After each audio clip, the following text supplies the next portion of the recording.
गुरु महिमा। गुरु के महत्व पर संत शिरोमणि तुलसीदास ने रामचरितमानस में लिखा है, गुर बिनु भवनिधि तरई न कोई, जो बिरंची शंकर सम होई। भले ही कोई ब्रह्मा शंकर के समान क्यों न हो, वो गुरु के बिना भवसागर पार नहीं कर सकता। धरती के आरंभ से ही गुरु की अनिवार्यता पर प्रकाश डाला गया है। वेदों, उपनिषदों, पुराणों, रामायण, गीता, गुरु ग्रंथ साहिब आदि सभी धर्म ग्रंथों एवं सभी महान संतों द्वारा गुरु की महिमा का गुणगान किया गया है। गुरु और भगवान में कोई अंतर नहीं है। संत शिरोमणि तुलसीदास जी रामचरितमानस में लिखते हैं, बंदव गुरु पद कंज कृपा, सिंधु नर रूप हरि, महामोह तम पुंज, जासु बचन रबिकर निकर। अर्थात गुरु मनुष्य रूप में नारायण ही है।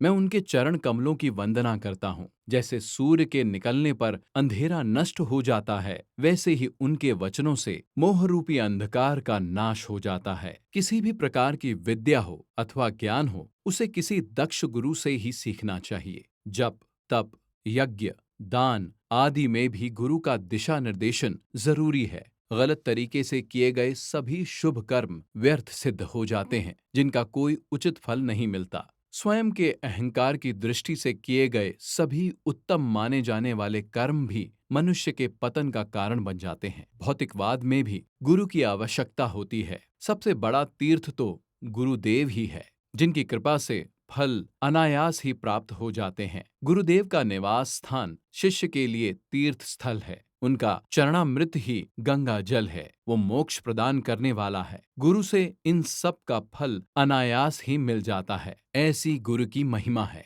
तीर्थ गए तो एक फल, संत मिले फल चार, सद्गुरु मिले तो अनंत फल, कहे कबीर विचार। मनुष्य का अज्ञान यही है कि उसने भौतिक जगत को ही परम सत्य मान लिया है और उसके मूल कारण चेतन को भुला दिया है, जबकि सृष्टि की समस्त क्रियाओं का मूल चेतन शक्ति ही है। चेतन मूल तत्व को न मानकर जड़ शक्ति को ही सब कुछ मान लेना अज्ञानता है। इस अज्ञान का नाश कर परमात्मा का ज्ञान कराने वाले गुरु ही होते हैं।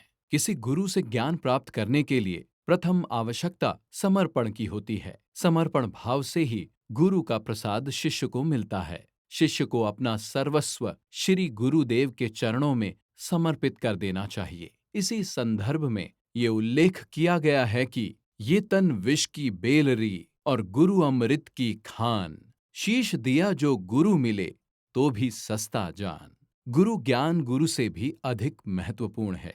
प्रायः शिष्य गुरु को मानते हैं पर उनके संदेशों को नहीं मानते। इसी कारण उनके जीवन में और समाज में अशांति बनी रहती है। गुरु के वचनों पर शंका करना शिष्यत्व पर कलंक है। जिस दिन शिष्य ने गुरु को मानना शुरू किया, उसी दिन से उसका उत्थान शुरू हो जाता है, और जिस दिन से शिष्य ने गुरु के प्रति शंका करनी शुरू की, उसी दिन से शिष्य का पतन शुरू हो जाता है। सद्गुरु एक ऐसी शक्ति है जो शिष्य की सभी प्रकार के ताप शाप से रक्षा करती है। शरणागत शिष्य के दैहिक, दैविक, भौतिक कष्टों को दूर करने एवं उसे बैकुंठ धाम में पहुंचाने का दायित्व गुरु का होता है। सदैव प्रसन्न रहिए, जो प्राप्त है वो पर्याप्त है।